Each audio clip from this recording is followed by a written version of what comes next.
appalling things about the budget, as far as I was concerned, is that it provides ample evidence, if such was not sufficiently provided already, that Trudeau is exactly what you would be afraid of if you were afraid of him.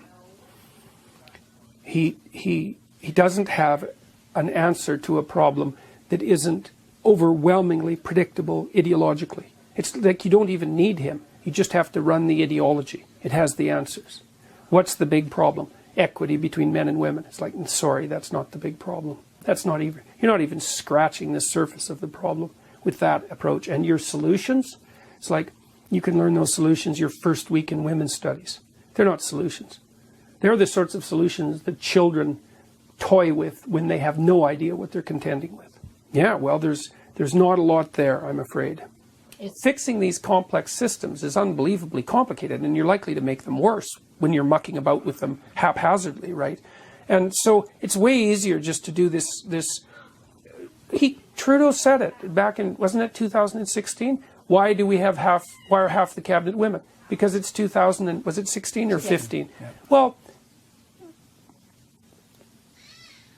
it's almost impossible to overstate how shallow that comment is, and how not only shallow, but it's also casually malevolent in an unconscious sense, because he had a job to do, which was to evaluate his MPs thoroughly and skeptically and pick the best people, period. But that isn't what he did. He said, oh, well, it's 2016, so I'll appoint half women. It's like, well, everybody gave him a pass on that, and so here we are. Now we have a budget that's equity-focused. Yeah, well, good luck with that. When I look at Trudeau, there's a couple of things that I see. I see someone who hasn't grown up. So he's Peter Pan. I see someone he knows how to behave in public. That's one thing you can say about him. He's got that easy charisma and charm that comes from being good-looking, being from a favored background, the favored background that he's from. He's got by on that. And the reason I believe that is because I don't believe that if he had any true character that he would have run, because he ran on the strength of his name, and he hadn't earned the right to do that. But people elected him, so here we are. And this is what we get. I mean, he pulled out the ideological card when he formulated the cabinet, and Canadians all went, oh, isn't that cute? It's like, no, it's not cute. It's not acceptable. And now we're paying the price for it. You know, they'd repaired the relationship. Well, that's the purpose. It's like when I go places now and people come to talk to me, that happens all the time.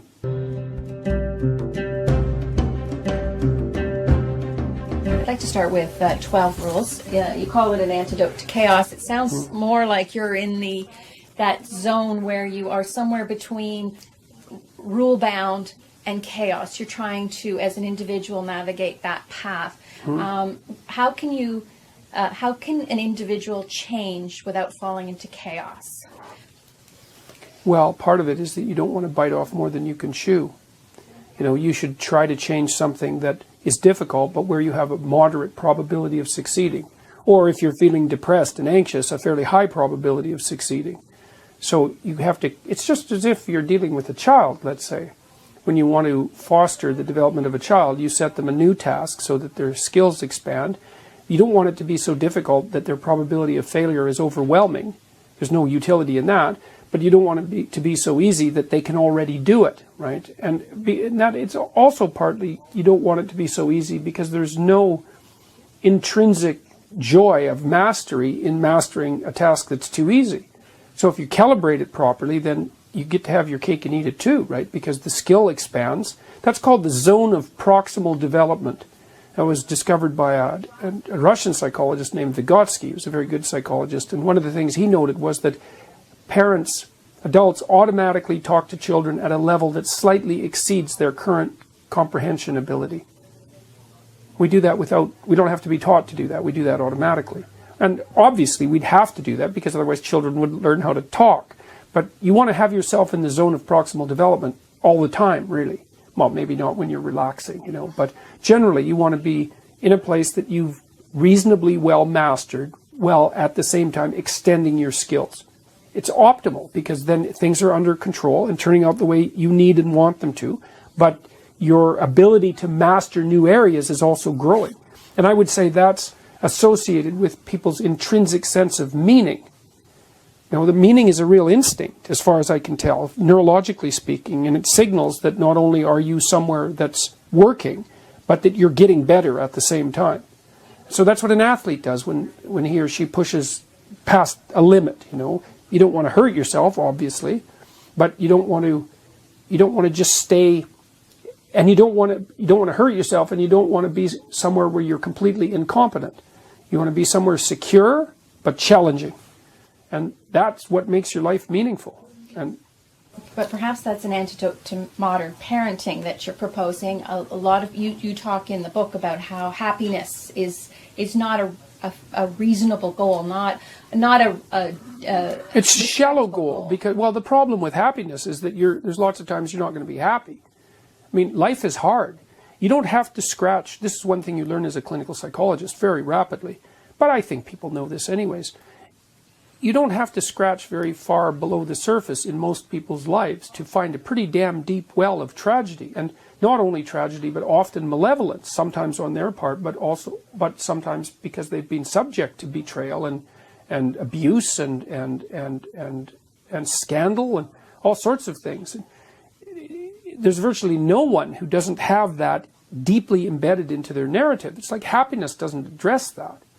You need a reason to keep you going when things are falling apart around you, because there's going to be a lot of your life where, you have a sick parent, or you have a sick child, or your health isn't good yourself, or your marriage is unstable at the moment, or you're dealing with a financial crisis, or it's just one thing after another. Everyone knows this.